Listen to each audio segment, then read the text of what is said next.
your source for all things Texas Tech. This is the Ask Level podcast from the Double T Sports Network. The Orange Bowl loss for Texas Tech means we've already turned the page to the 2026 season. In today's episode, we dive into what happened in South Florida. Level takes us through the feeding frenzy and the transfer portal for the Red Raiders, and we get into the late night loss for the Red Raiders in Houston in basketball. Also answer plenty of questions from you, from the audience. Ask Level podcast, as usual, brought to you by our friends at Cantex Roofing and Construction. This is Mike Hebert, the proud owner of Cantex Roofing and Construction. We've been serving West Texas for all of your residential and commercial construction needs for the past 9 years. We would love the opportunity to earn your business. Together, we are one serving you. Alongside Chris Level, I'm Chois Woodman. Level, we haven't talked since you and I were in Miami, so we'll get into that. There's a little basketball chatter, of course, where you were in Houston. The Red Raiders have a chance but can't close it out. And, of course, plenty of transfer portal talk, which, depending when you listen to this, this things will be dated. Some of the questions that are asked on here by audience may already be answered. So just to stay with us as we go through a lot of different things. Well, you mentioned the Orange Bowl. I feel like that was like 2 years ago. It feels like it, yeah. Yeah, it just, and I mean, everybody's dealing with this. Not everybody lost in the CFP game and then came home and hit the ground running. But yeah, Right. It's like you turn the page immediately. Have to. Yeah, and you're hosting players. You're just in the middle of just kind of roster chaos a little bit. You've lost some players, some of which I don't think you necessarily wanted to lose, but this is just going to be part of it. But I think that they are, as you're seeing, they are extremely active. They're not messing around. They are, and it's still far from being finalized, but I think that they're going to have another top portal class again, and Sure. it could get really interesting in the coming days. So I don't even know where you want to start. But Orange Bowl sucked. It just I hated that you couldn't. I never really felt like you threatened them. I Right. think if your defense wasn't as good as it is, that game's 35-0, but your defense, kept that a two-score game until the very end. And credit to Oregon. I mean, they were legit.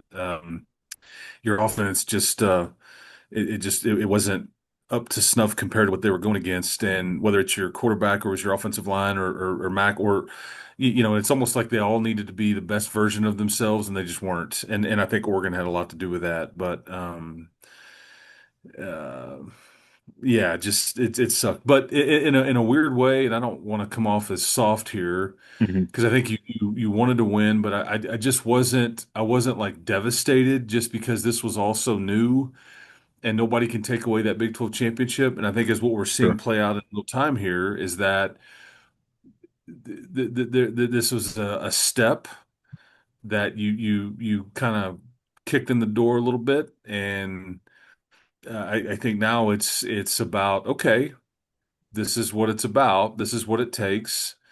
Let's address some of that. So that's the attempt anyway right now. But I think that since that game, and this is like I don't want to bury the lead here, but I just wonder if because I think a lot of your red zone issues have immediately been solved because of the addition of Brendan Sorsby. Um, I don't know if people and the knock on him is that he starts out seasons well and he Mhm. doesn't finish them well. I get that. That's the data. However, he's about to be surrounded by the best cast of Yeah. players and defense that he's ever been around before, and the kid is a unbelievable person, everybody will tell you, and he's an unbelievable improviser. And it is pretty clear against Oregon, you needed some of that, and you just didn't have it. And um, but I think if you go or have watched any of Sorsby, he will punish you if you don't respect Mhm. his ability to tuck it and go. He will initiate contact and try to run over you a little bit too. He's really fast, and I mean the kid had what nearly 600 yards rushing. I think like 8 or 9 touchdowns on the ground. I mean, and Yeah. and and he's going to play with uh, a really good backfield too. So this could be a lot of fun. And they're still trying to address some things, namely at receiver. So as I wink at the camera there, still trying to address some of that, and we'll Oh, see what ends up there. But you're still, I think that story's still yet to be told. But you're going to put him with Cam and Jacoby. We know what those guys are about. And then you're going to add Quentin Joyner to it, and it's going to be what they had originally hoped for this year. And I go back on Quentin Joyner. That's also like a piece that you got away with it all year, and sure. that was a piece that you desperately needed against a team like Oregon. But hey, man, it's a process, and now the challenge is okay. Got there now. Can we stay? Exactly. You Yeah. you rented the Airbnb, but now I'd like to purchase it. And so yeah, it's and that this is the hard part. And now everybody's chasing you and all those things in your own league. But I think you're, I mean, again, you're not screwing around. Yeah. We'll see kind of. Yeah, I just sorry for the word salad there, but I just wanted to. Yeah, and we can talk more about Sorsby or Portal or the Orange Bowl or whatever direction you want to go. Yeah. Well, I'm going to let the audience kind of take it most of the way because we've got a bunch of questions in, and let's stick with the Orange Bowl for a moment more, because there is a question from Leonard. It says, do you think how much do you think was the long layoff versus Oregon just being better?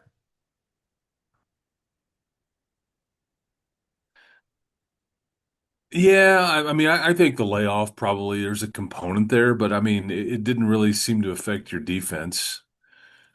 Sure. Um, yeah, I don't. I think whether anybody wants to or not, I think Oregon deserves some credit there. And again, I don't think Barron played well. That's what happens sometimes. I don't think you're the. I think that and you knew this, but their two interior defensive tackles, 1 and 52. Hmm.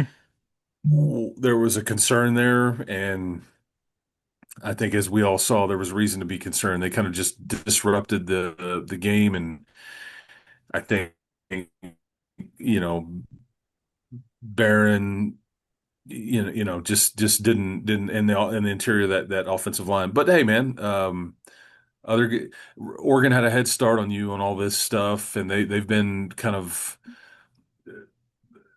not they're trying to purchase the home too. They've gotten past the rental process, and Yeah. they've been in this space for a while, and I think you're trying to introduce yourself to everybody, and so they've kind of had a bit of a head start on you a little bit there. But again, I think you see what it takes and all that. But yeah, I think the layoff is goofy. I hate it. I hope that part gets fixed. That'll be a lot of the talk because I mean, what 7 of 8 Yeah. with the bye, and you're the only exception. Oregon's the only one that's won a game that. So anyway, there you go. Yeah. Yeah. I think that's the frustrating part is we don't know what the game would have been like level if it was played 2 weeks earlier because Oregon didn't look as sharp on defense 2 weeks before against James Madison. So it's just one of those things. I think I'm with you. Oregon deserves plenty of credit, but we just will never know the answer to that. Yeah, And so much was riding on Texas Tech's shoulders because the Big 12 has one shot. You got one shot as a league, unlike Ohio State and Georgia, who can falter in their games, and their league yeah. still has other opportunities. But Anyway, Yeah, so and I misspoke. I mean, Indiana's the only team right, that's won with a bye. But yeah, Indiana's the lone exception to and the and boy did they. very much so. They've looked like the best team in the country, but it does feel like it's up for grabs by anybody of the four teams remaining out there. Um, let's go into the portal talk. This one comes from Cam. It says, outside of Sorsby, do you have a favorite signing so far, Level? And by the way, we're Austin. recording this on a Tuesday, so Yeah, this is Tuesday. Uh, it's actually Cam Wednesday. Coleman's yeah. Oh, sorry. I don't even know what day it is.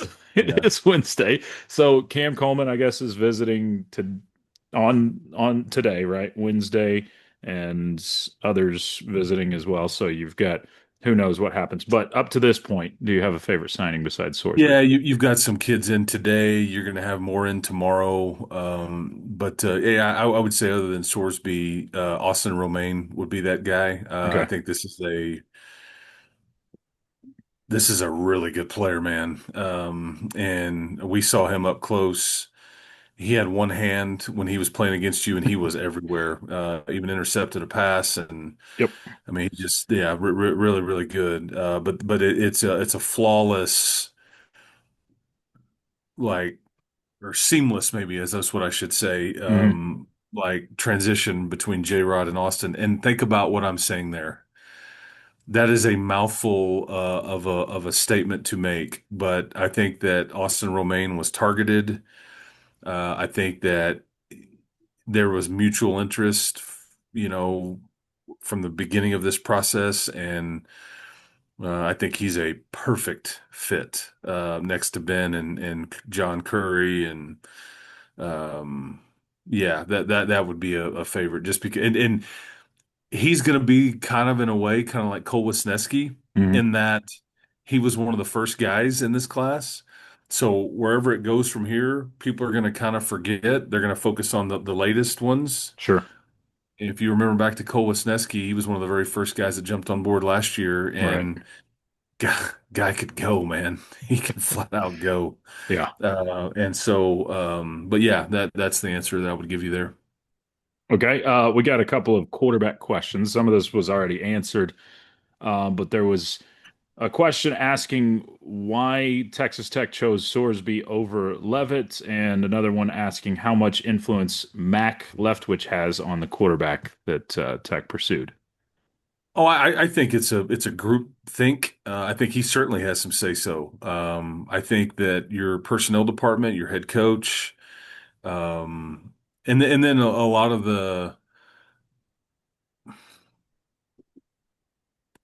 a lot of the I'm trying to think of the best way to say this. The intangibles also factor in.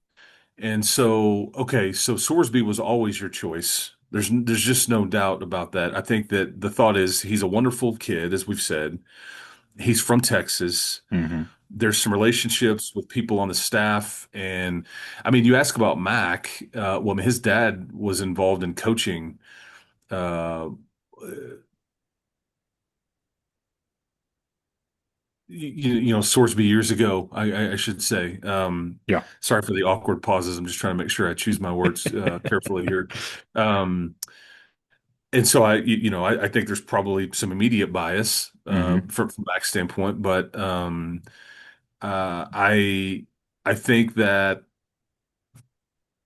and we'll find out in time. I think that I became aware of Sorsby and the LSU component. Several days before the Orange Bowl. I didn't know what to think. Was it real? Like their pursuit of him absolutely was.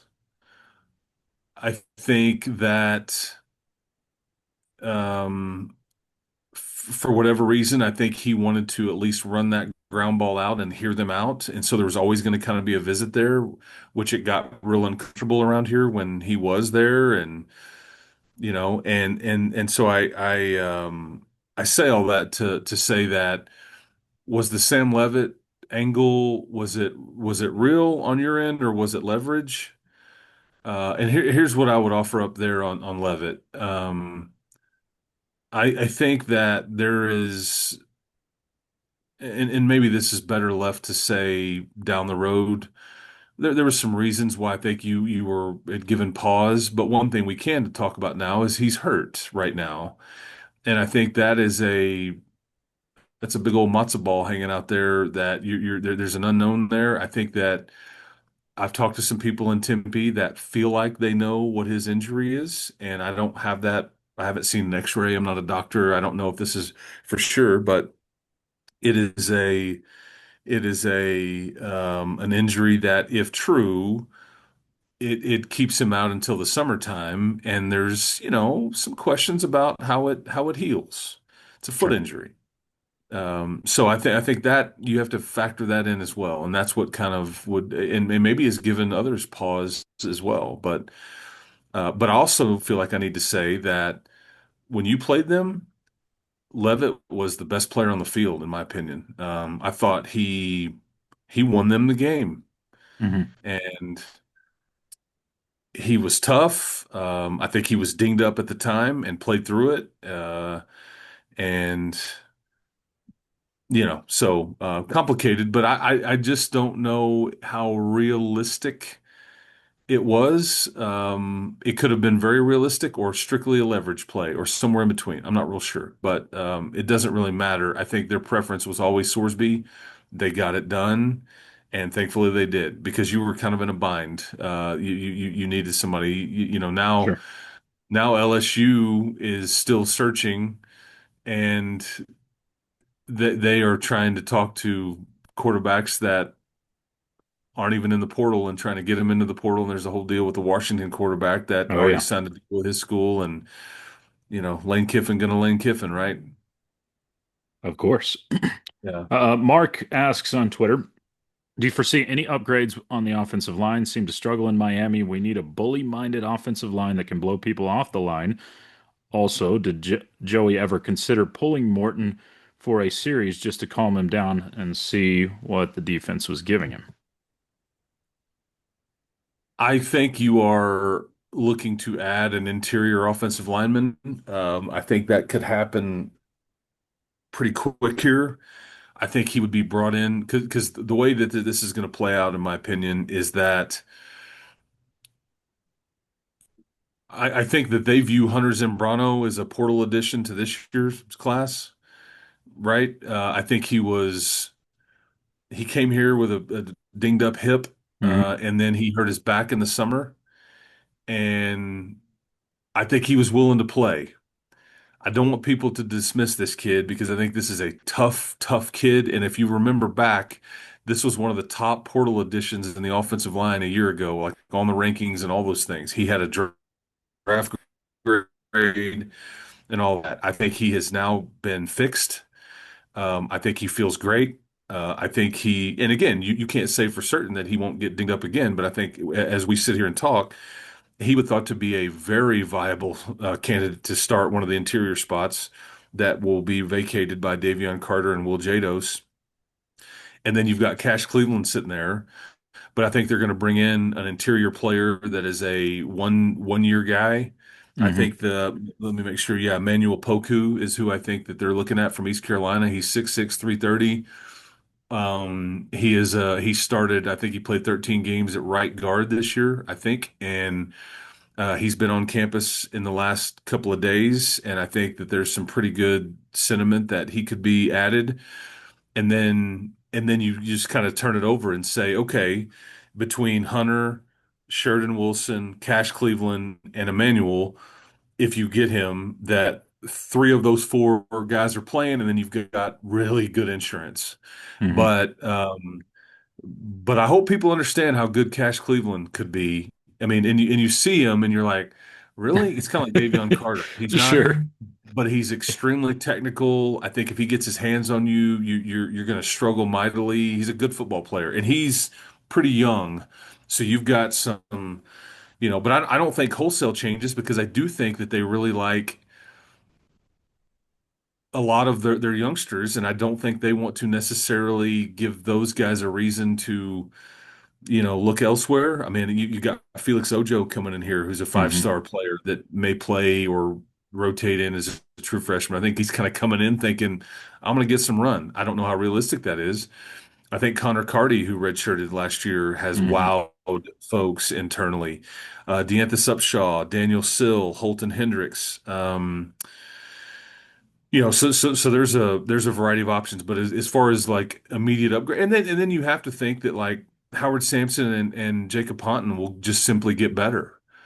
I mean, Yeah. I don't know if I'm willing to say that you're going to be like Utah was, where it's like everybody looks around as like, man, you got two elite tackles returning, and these are the two. But I mean, I think that yes, they had too many penalties, but I think they were pretty good. And you'll get to grow old with those guys. So that's my take on the offensive line. So I don't know if I answered everything there or not, but Yeah, the back half of that question was asking if there was ever consideration to take Morton out for a yeah, series.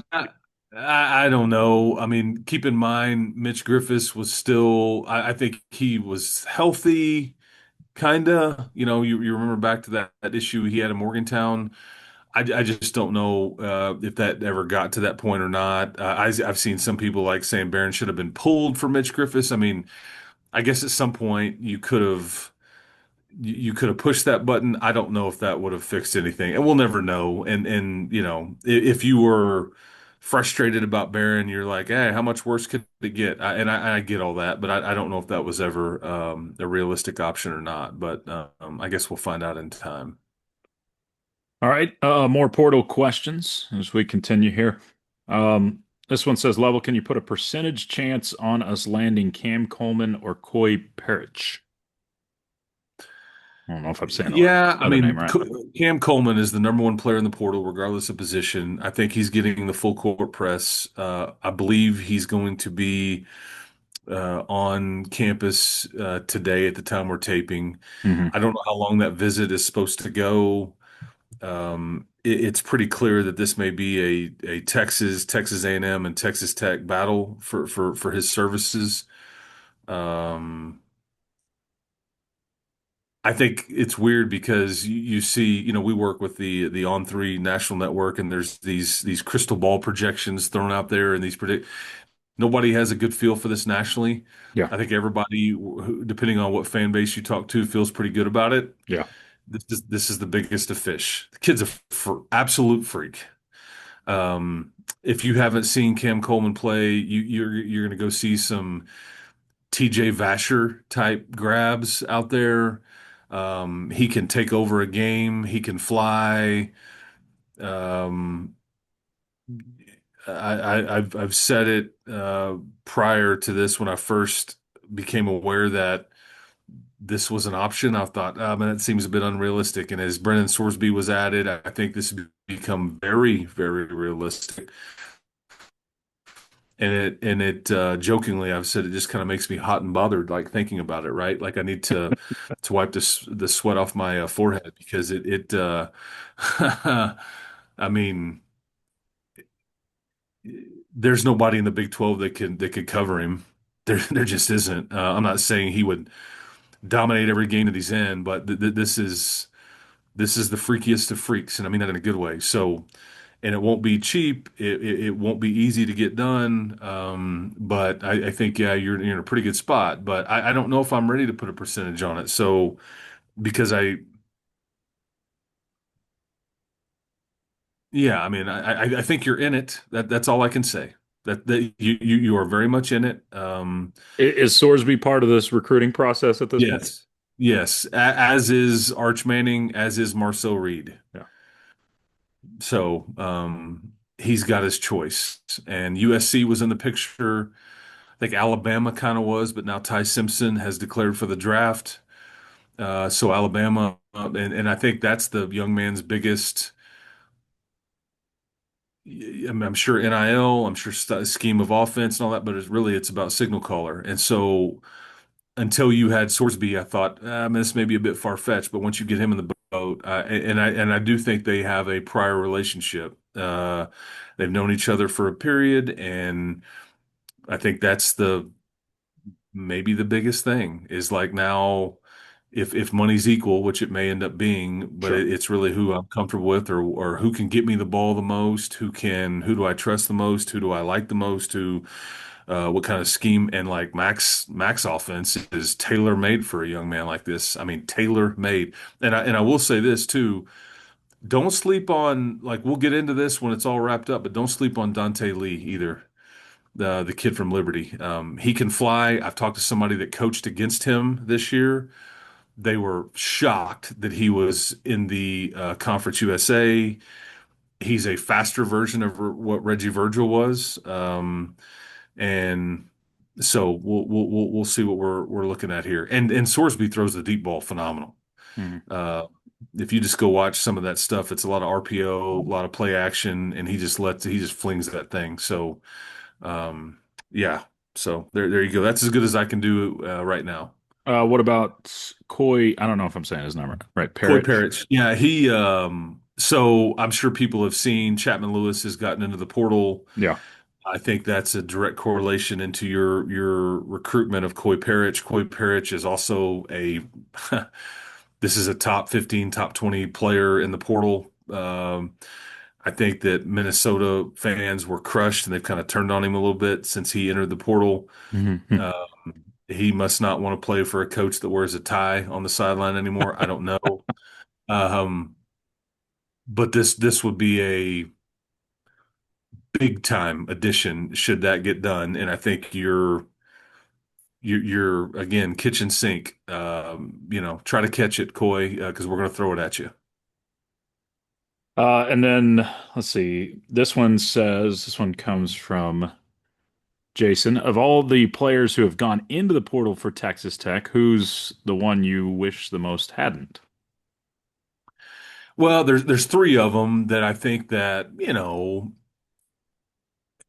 can I say it's going to affect your team this next year? I don't know if I'm willing to say that, but they would have had a chance to play. I think play well. Kelby Volson, Chetta Ofili, and Chapman Lewis. Those would be the three guys. And Mo Horn has since committed to Oklahoma State. I think he was good depth, but I don't know he wasn't going to start.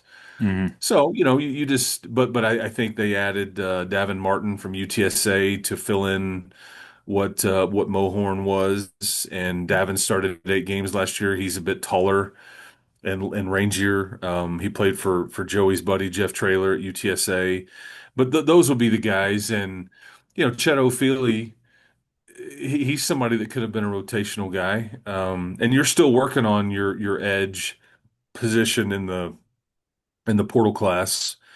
Um, I think, were in on Wendell Gregory. You're not anymore. I think you've backed off of that for some different reasons that we can get into down the line. You've added Trey White. Um, I think that the Adam trick at the time that we're talking, Hmm. that's not a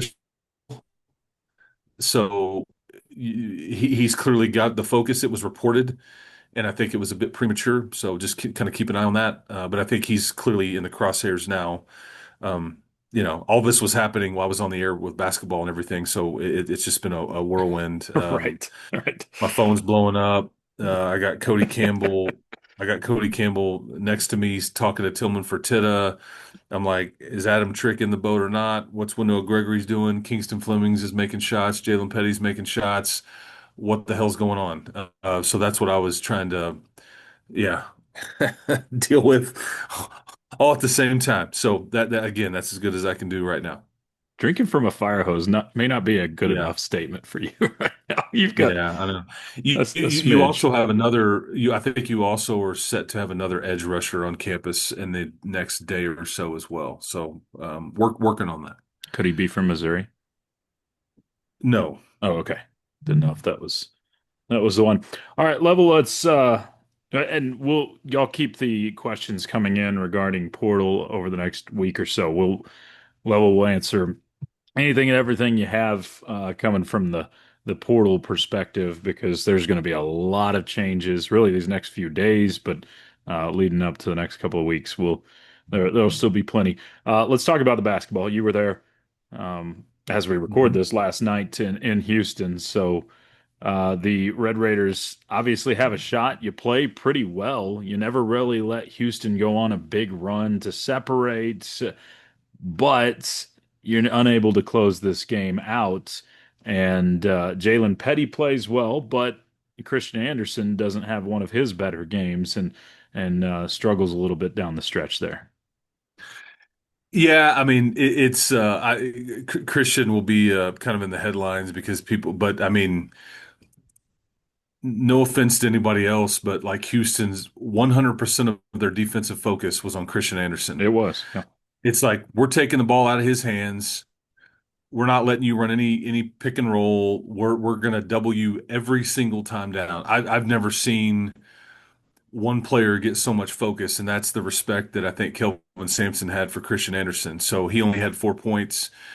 I think he got hosed on a few calls, but it was probably a very frustrating night for him. But I mean, Woodman, he's got Emmanuel Sharp on him. He's got Mhm. Milos Uzan on him, and then and then when he if there's any threat of a double team, it's like he's got the Big 12 Defensive Player of the Year, all 6'8", 240 of Joseph Tugler, just Yeah. like coming after him.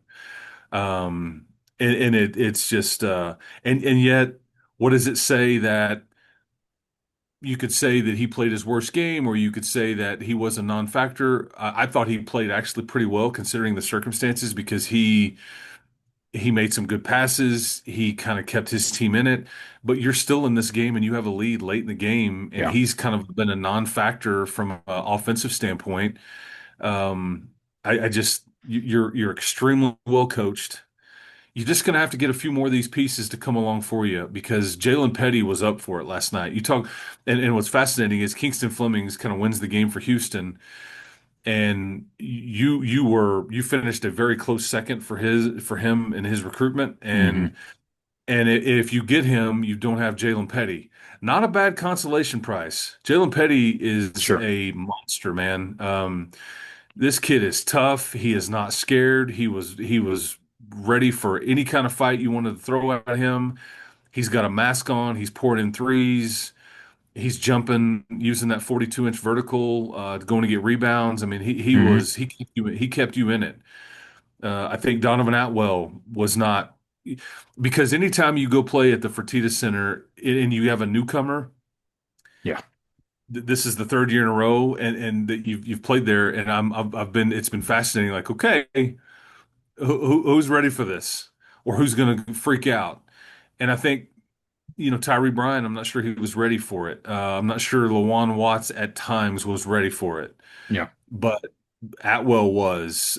Petty certainly was. Christian was. And man, I hope that we understand how good of a player that JT Toppin is because every bit of defensive Yeah. currency that they were using to spend on trying to defend guys, whatever Christian didn't get, JT got it all, and he still had his double double. They were making him catch the ball where he didn't normally do it, way far out and Hmm. in weird spots. And he still got his, but it was his defensive effort that I thought was just absolutely Totally agree. phenomenal. Totally Uh, agree. 5 blocks that he's added that to his bag of tricks, and he has to play 40 minutes basically, and there's no backup for him. And he's got three 6'10" dudes. They're just rotating on and off of him all night, and he's just got no time to rest. Yes, we need you to score. Yes, we need you to defend. It's just a lot to ask. He gets paid well. I get it. I just the way that this team is currently constructed right now, until you get some depth back with some of your bigs, it's just. But he answered the bell. Very good. Absolutely did. And Fleming's made some shots at the end. But you can beat these guys. This isn't the same Houston team as last year. You can compete with these guys. You'll get these guys at your place in a Saturday primetime game 2 weeks from this Saturday. Sign me up, man. And I hope the fans are as loud and boisterous and angry about the physicality that the Houston fans are, because that's when you should unleash the fury, Mitch. Unleash the fury, right? What was that? A line from what Um, was it? Old School? yes. Yeah. So anyway, but yeah, that was a high level basketball game there, and you were right there in the middle of it, and you're getting better. You are getting better. Just have to keep it going because the Colorado game will be a tricky one. It won't Yeah. be the same environment, won't be the same opponent, but Colorado's better, and they're very well coached too, and so got to have the same intensity. Yeah, I think that's what I take away. It's not, no moral victories, nothing like that, but this is not the same basketball team that lost to Purdue by 30 in the Bahamas. It feels much Oh different. It no. feels like you're just a different unit. And you're meshing a lot better. But I did find it very interesting in Coach McCaslin's post-game comments of just saying, hey, most of us were ready for this physicality, this toughness, this environment, but there were still some of us that weren't. And talking about his team. And I think maybe it was Brian, maybe it's Watts that he's talking about there, but you're still not all the way there. You're getting better, but you're still not all the way there of what Coach McCaslin wants to see with I guess, the toughness of this team. I mean, Yeah, and again, it's a process. This league is just different, man. And like, I mean, Leon Horner comes in to the game, and 2 minutes in, he's like bleeding from his lip. He's got blood all over his teeth, and I was like, "Welcome to playing at the Fertitta Center, man." Because I just can't emphasize enough to people how physical and rough that game is, and it's oddly officiated. mhm. But it's like it's like playing the Bob Huggins team when they were Yep. good at West Virginia. They're gonna push and shove and foul so much that they just don't call it all. And you have to be ready for it, and you have to match it and then grab and push and shove too, Yep. because they're not going to call it. But sometimes you're just not you're not free to move about the cabin, like the stewardess says at times. It's Sure. like you're getting held, and you got to play through contact and get used to it. You're going to get bumped, and you just have to understand. And I thought Lawan Watts a couple times around the basket almost felt like contact was coming when it wasn't, and he missed a Yeah. couple of layups there. Yeah, Yep. so that No, cost you. definitely did. Well, we'll talk more hoops. We'll definitely talk more transport portal next time around. So bring your questions in. You can drop them in the YouTube comments. You can tweet us, whatever. We'll get your questions into Level as far as the transfer portal stuff goes over the coming weeks. And Level, great stuff. Get some rest if you can. Somewhere, squeeze a nap in somewhere, I'll, and I'll be at the airport again before I know it, headed to Boulder, Colorado. no So doubt, yeah, and we're still portaling. And lots keep of in mind, portaling. folks, this portal thing is going to stretch for another couple of 3 weeks. Yeah. I'm not certain that you are done losing players. Mhm. You're certainly not done adding players. So we'll just kind of we'll see where it takes us. But I just want to double down on the statement. You're not playing around here. Like Sure. you didn't come this far just to come this far. Right. You got the taste and you want Yep. it all now. Yep. Yeah. Level. For real. Get some rest. We'll talk to you again soon. Love you, Woodman. Love all the people out there. Appreciate everybody for being a part of this one. It's a fun time to be a Red Raider. We're just crashing right into 2026. We'll keep this thing going, and away we go, man. But yeah, guns up. Talk to everybody next time. That's Chris Level. I'm Choice Woodman. It's been the Ask Level podcast powered by the Double T Sports Network.